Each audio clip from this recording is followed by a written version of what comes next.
ไม่สงข้าวกูก็ไม่สงข้าวเนาะข่าวก็มือว่าอังมาลัดอุบนี้ข่าวลองในไว้กามือว่าเหตุการณ์มาคืออินมานอนเอาลับเป็ดตื่นมาก็มีทุ่ม2 ทุ่มเนาะ7 8 9 นายเนี่ยแหละก็ข่าวก็เฮ็ดเอาโยลึกเอาเนาะเมื่อในก็ใครมาอุบนี่ลองอีกหนึ่งเกี่ยวกับเลยลองกุ้นไทยหนังกันและเกี่ยวกับเลยลองกุ้นแห่งการนั้นเขาห้องแห่งการก็ข่าวดีลาดว่าแห่งการกันเนาะที่จริงก็อันเขาห้องว่าเฮาว่าคนต่างดาวนั่นน่ะไปกับเฮาคาลัดลองว่ากุ้นแห่งการอันเฮาขับป้องกันดีกว่านะครับเนาะมันดียาวอีกหนึ่งกูก็เย็นใจถ่อมอีกหนึ่งนะครับเนาะตีป่องมันก็ข่าวที่มาลัดนี่ตีป่องมันเย็นใจถ่อมอีกหนึ่งบ่ให้ในว่าอยู่บ่พี่น้องเขาถ่อมให้ชุดทำเตรียมปลอกใจนี่ครับเนาะที่ถ่อมคอ2 ข้อสิออกกับแบดธรรมะปันด้าหันถึงลองรีมงามซี่กันได้เนาะใช่กะมันนำได้ก่อนมีกับคนบัดครับมือเหลียวในไหว้4 ปีกลางขุนเฮ็ดลองเกี่ยวกับเลยลองกุ้นแห่งการในขณะแห่งการยานเมืองในสีหลังมีชื่อเสียงหลงหลังไหว้สีนั่นมากก็อันเป็นกุ้นไทยหนังกันในขณะเขาก็หันเนี่ยเหมือนจึงว่ามีก้นมังหมูมังจุ้มใจว่าตั้งหมดขนาดกุ้นไทยก็เป็นมังหมูมังจุ้มไงหันเนี่ยทำไผก็ขยืงนั่นน่ะเป็นก้น2 3 ก้อน4 5 ก้อนก็ตั้งเป็นหมูเป็นจุ้มมาใครมาเฮ็ดเกี่ยวกับเลยลองแห่งการยานเมืองนี่น่ะเพราะเป็นก้นไทยหนังกันเป็นมังหมูมังจุ้มเนาะเพราะหันมาเฮ็ดลองแห่งการยานเมืองในคนต่างดาวในคือโจมน่ะโจมสีปานีปันแห้งเขาก็จะใหญ่ที่นั่นน่ะปานีปันแห้งป้อมใจจุ่มเป็นคือไทยเป็นคนไทยในเขาโจมน่ะลือเป็ดอะไรลือเมื่อให้นั้นแน่ยอก้นอัน4 5 ก้ออันก็ตั้งเป็นหมู่เป็นจุ่มมาก็เฮ้ยมันหลีว่ะเป็นก้นต้วยนำปันแห้งแต่นำเฮาขามีเฮาตีมีหลายๆกันในอันกันมาเฮ็ดก้อยกามฮู้ลองผิดลองถูกนี่ครับเนาะมือเหลียวเนี่ยอันเฮาขาหันอยู่แน่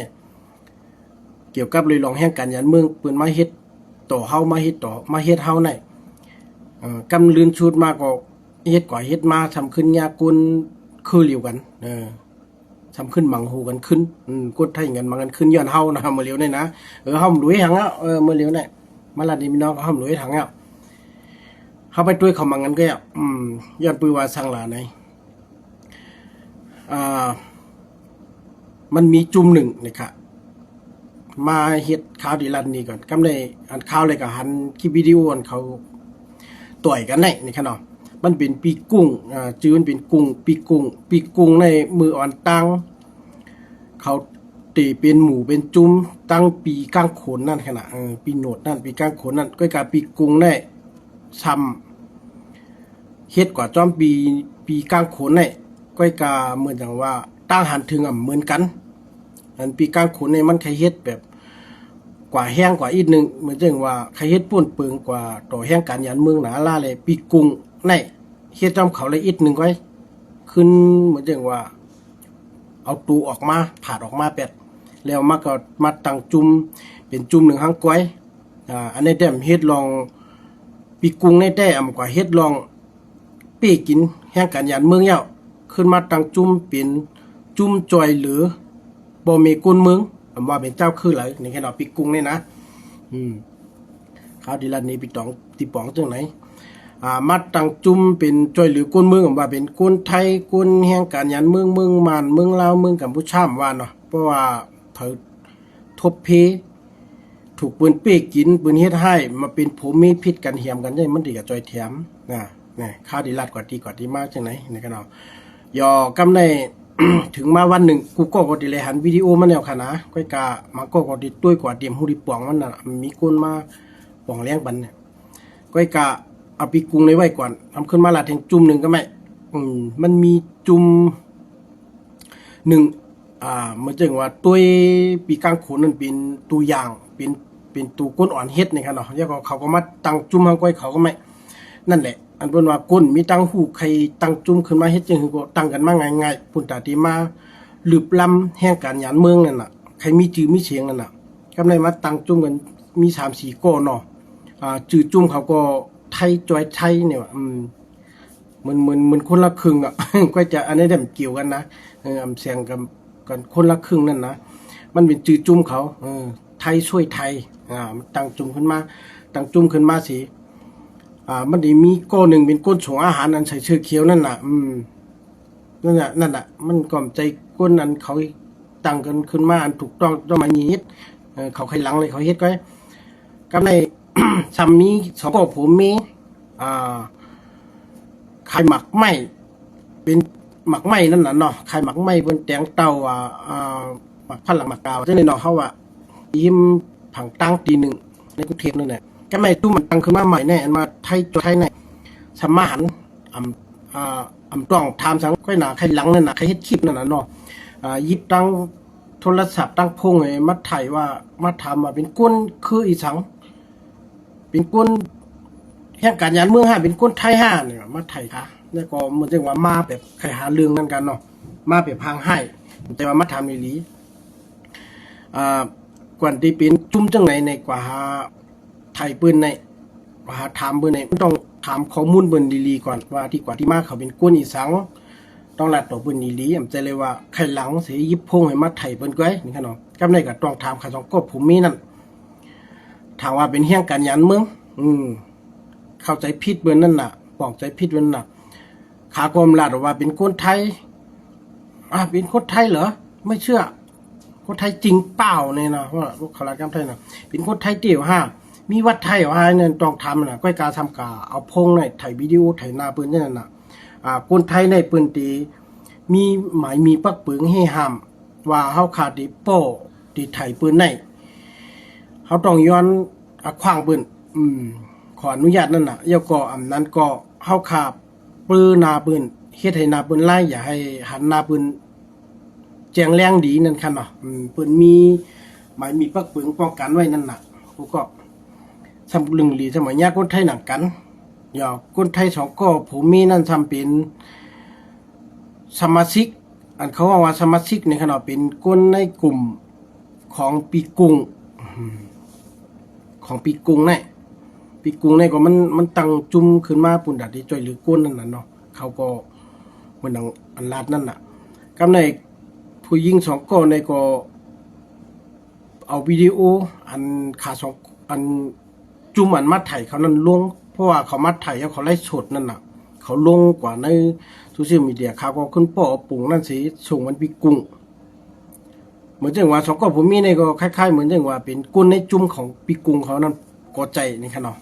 ยาปีกุงนั่นป้อใจป้อใจสิขึ้นปอกมาหาขาสองก็ผมมีนั่นที่อันถูกยาจุ่มหนึ่งอันห้องว่าไทยช่วยไทยนั่นมาเขาว่ามาดูถูกทางเลียดมาว่าความอำเลียมงามต่อเขานั่นเนาะลาดว่าเขาเป็นคนไทยในกอมยุ่มนั่นน่ะใครย้อนตุ้ยวัดไว้ว่าย้อนอย่างว่าจังในมันถูกเมียนปักปึงนั่นน่ะปีกุงก็จะลำหนาวสีมาถึงแล้วก็ต้องทำ2-3ก้ามก็เนาะต่อยไอ้2-3ก้อนนั่น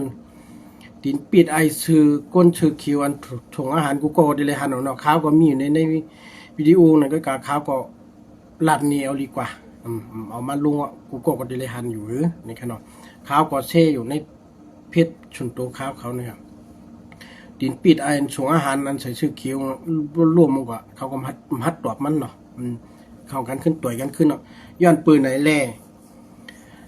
จองว่ากับกุนแห่งการเฮานี่แหละ อันปืนมาปีกินเฮาในสีไหลหลังไหลลีได้เปลี่ยนมีไหลหาเงินไหลผัมพาโกขยืงไว้กะมันผิดหมายมีปักปึงมันถูกกฎหมายคำฮู้น่ะเนาะจังว่ามือนิ้วเข้าหนังกันหิมกันสีขึ้นหมังกันขึ้นง่ายกับทางว่าหันเป็นก้นต่างเราเย้าสีหันเป็นแห่งการยันเมืองอย่าเผาใครแห่งโกไลนั่นน่ะก็ปือว่าในข่าวในสังก็ปืนก็ใครลืบใครโหหนาวเนาะแห่งการยันเมืองในปืนจังหนาวน่ะจังว่าอันเป็นก้นวัยรุ่นวัยล่าอันผู้ดิปองที่ปานก็ใครมายืงนั่นน่ะเนาะเพราะหัวเป็นก้นต่างเราฮีก็ไล่ลืบเขาไล่นั่นน่ะสุดท้ายก็ผมป้อหมอตรวจสอบด้วยข้อมูล7ด้วยข้อมูล4กว่าหาปืนกว่าว่าปืนในมันเป็นจังไหนคือกับยากุล คือหลิวกันสิอำเปิ้นอำป้อใจน่ะขึ้นญาติดังพิษน่ะก็ไม่คอดังพิษก็ถังเรียกเปิ้นแล้วก็ลูมินเปิ้นนั่นน่ะถังเรียกเปิ้นสิแล้วก็ถ่ายวิดีโอเปิ้นลงโซเชียลด้วยอำไรฮับอักขว้างอำไรฮับอนุญาตในก็มีดังพิษเปิ้นเขาขึ้นแจ้งความมาขึ้นน่ะก็ไม่บินไหนเจ้าก็นั่นก็เป็นก้นต่างเราเกาหลีเป็นแห่งการยานเมืองกะเย้าเพราะว่ามีจุ่มละจุ่มหนึ่งมาโดยมีเจ้าหน้าที่อันนี้เปิ้นก็มีขอแนะนำขอลาดเนอยู่ที่ป่องแรงมันนี่ค่ะเนาะเฮาขาหันจุ่มละจุ่มหนึ่งเฮ็ดผิดหมายมีพักเปิงออกมาเป็นแห่งการยานเมืองกะเย้าอีสังกะเย้าเพราะว่ามีจุ่มหนึ่งหันในเพราะว่าใครเฮ็ดให้ถูกต้องเจ้าหมายมีพักเปิงเปิ้นในเปิ้นต้องก็แจ้งเจ้าหน้าที่เอามาเจ้าหน้าที่มาจอมว่าเป็นตำรวจเป็นจัดหางานนี่กะห้องเปิ้นมาตุ้ยอันนั้นเปิ้นมีหน้าที่ของเปิ้นเป็นเจ้าหน้าที่โดยตรงในขณะสิมันมาจัดการใจเลยว่าเผาใครตั้งกลุ่มตั้งแก๊งจึงก็บ่ฮู้ว่าเป็นแห่งการยังเมืองเป็นคนของเรามาหือก็เลยมันลายมันก็มีหมายมีปักปึงคุ้มครองหมายมีปักปึงจ่อยแถมเฮาไว้อยู่ในขณะมันเป็นจังได๋ครับเพราะว่ากับสังลานะว่าเป็นก้นคือเลยก็เย้ามันก็ต้องอยู่ภายใต้หมายมีปักเปิงอยู่ภายใต้กฎหมายของเมืองปืนนี่ค่ะน้องผมใจเลยว่าเพราะหัวเป็นแห่งการยานเมืองเป็นคนดังเราไว้มือหนังมูดังม้าใครอยู่ก็ไรมันอำไรค่ะเนาะมันเป็นจังได๋ค่ะกูก็ด้านนี้ที่ป่องแรงมันแต่ว่าปีกรุงนี่ก็มามั่งเขาเสียก็มาลาดนี่เขาลองไหนผมว่าเขาเป็นคนไทยหรือเป็นคนแห่งการยานเมืองหรือคนดังเราก็เย้านี่เนาะเขามันลาดจังไหนสู่มีสิทธิ์เลยมาเฮ็ดจึงไหนเพราะว่าสู่เคยตรวจสอบสู่เคยจัดเช็ดด้วยถึงเขาสู่ต้องกับแจ้งเจ้าหน้าที่มาใจว่าตูสู่มาเฮ็ดโดยตรงโดยชื่อนี่ค่ะเนาะมันเป็นจังไหนค่ะปีกรุงรัฐถูกแม่นนั่นแหละเผาใครเฮ็ดก็เฮ็ดเผาใครเป็นก็เป็นเผาก็ใครหลังยันก้นแห่งการยานเมืองนี่อ่อนกันมาเฮ็ดสังเจอเผาทุบยามอยู่ไหนกูก็ต้องแกดแค่ตัวเจ้าเก่าผมใจเลยว่าถูกเปิ้นมาปีกินสังเกตว่าเป็นเจ้าหน้าที่เฮาเฮ็ดผิดเด้อเจ้าหน้าที่เปิ้นมาเด้อนั่นเด้ก็เป็นเมียวหนึ่งในคันเนาะผมใจเลยว่าคนก็เลยใครมาปีกินเฮาก็เลยรวยมีเจ้าหน้าที่มาจอมนี่อันนั้นมันใจแล้วมาเข้ามาเฮ็ดแกดแค่แต่วันเมืองเขาอ่ะก็มือเร็วของกันขึ้นว่ากันนั่นน่ะคนข้างชาติเปิ้นว่านั่นเหมือนจังว่าหันเปิ้นเฮ็ดอีหยังก็ขยึงวนว่าตัวเจ้าเก่านี่ก็แกดแค่จื้อคือตัวเจ้าเก่าให้นั่นน่ะเป็นจังนั้นน่ะกูก็บ่หันขาวหันเงากูว่านี่ก็มาปอกอลีคอโคมาปอกอลีไข่โคเนาะย้อนก้นหย่องอาณาอำนาจ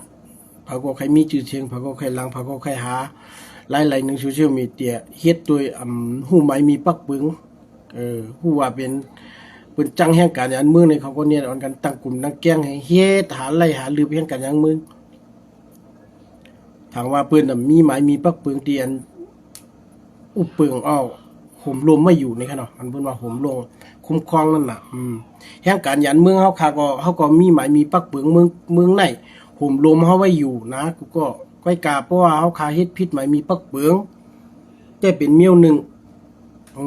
นั่นก็เฮาก็บ่เป็นเจ้าหน้าที่เข้ามาเฮาก็ต้องยอมรับมันก็ใจหือนี่ก็เนาะอันเฮาขาเฮ็ดผิดก็เลยว่าผิดก้อยกาสังตือว่าเฮาขากว่าอยู่ลีๆเฮาขาเฮ็ดผิดเฮ็ดสังเฮาขากันลีกว่าลาวฮือถูกวัยรุ่นวัยลาเตียนเป็นคนไทยว่าจังนั้นมาฮู้ว่าเฮาขาเป็นแห่งการยานเมืองคนของเราจังได๋มาปีกินเฮานี่เฮาขาแจ้งเจ้าหน้าที่ไล่ย้อนปือว่าเฮาขาก็มีหมายมีปักปึงเมืองในทางในเฮาอยู่นี่ค่ะเนาะห่มรวมเฮาไว้อยู่นี่ค่ะกฎหมายคุ้มครองนั่นน่ะเขาห้องดียาวที่ไหนบ่ลาดก็มันเป็นจังได๋เองจังว่าคนไทยมาก็ผู้นั้นป่องใจจอมแห่งการยานเมืองก็มีดังนำย้อนปือช่างหลานนี่เขาก็มับอันว่าเป็นใจแห่งการยานเมืองก็ย้อนปือเป็นใจแห่งการยานเมืองอันเปิ้นเฮ็ดผิดหมายมีพวกเปิงแล่ซ้ำถูกคนไทยหมังจุ้มไม่ขนาบางกลุ่มก็นามใจว่าทั้งหมดนะมาถังเลขเต็กเตียงรู้ถูกว่า เหมือนจังแค่มันก่อมบ่ปึงดังหมาคางตั้งนั่นน่ะกูก่อนมันว่าเฮาเนี่ยมันเป็นอย่างนั้นจังว่ากูนั้นมาเก็ดแขเฮาก็มี แต่ว่ากูนั้นจังเฮาขาก็มี อันเปิ้นจังเฮาขาก็มือเหลียวในเปิ้นได้เอากูลองกูไล่นั่นน่ะพี่กังคนเขาจังได๋ก้อยกากูก้อยไปตกใจไม่ใจ มันก็มีคนไทยหลายๆก็มาลาดูว่ามันตึกเป็นข่าวลือหลายๆก้อยมันตึกเป็นตูลีกหลายๆก้อยมันอำไปออกหมายมีปักปึงมาเต้ๆลองก้นมันลองอันว่าบ่มันแนวสูงมือยาก็เอายาก้นอันหลวนมาจอมมึงมันจังได๋นั้นก็พอดีเกิดกว่าให้มือเกิดเมืองเฮาอ่ะนั้นก็เกิดที่กรุงศูนย์ว่าจังได๋มันไปมีหมายมีปักปึงออกมาเต้ๆมันตึกเป็นข่าวลือเลยอันปืนใครใครเปลี่ยนก็มันตึกตุกย้อนก็เนี่ยก็ไปเนี่ยตกใจมือเหลียวแต่กุนมันว่ากุนได้เกิดหลวนก็เฮาค้างตึกกะแจ้งเกิดเลยมือเก่าไว้มันไปถึงที่เขาออกมามีปักปึงมานี่ค่ะเนาะอันนี้เป็นก้นเตียนปืนจังเลยปืนตึกตุกย้อนก็นี่ค่ะก็ขาหลัดมาก็ยาวหนาวค่ะเนาะปองใจก็ย้อนควางมันขาวอินนี่ค่ะ